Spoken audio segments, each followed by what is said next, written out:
Professor Enzo Di Natali, il Corriere della Sera le ha dedicato un ampio articolo in merito all'ultimo suo libro.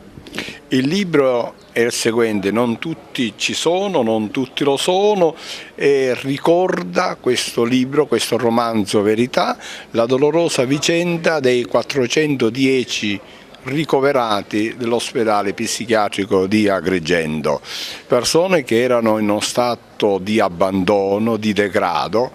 È evidentemente un libro memoria, perché ha voluto ricordare quello che sia Radicali, sia Domenico Modugno, sia la televisione Televideo Agrigento ha voluto mettere in evidenza, denunziando questa grave situazione e perché la legge Basaglia dopo 10 anni non veniva applicata, siamo negli anni '80. Il fatto che un giornale così prestigioso come il Corriere della Sera ha voluto dedicare un ampio servizio a questo mio libro con un'ottima recensione della dottoressa Fumagalli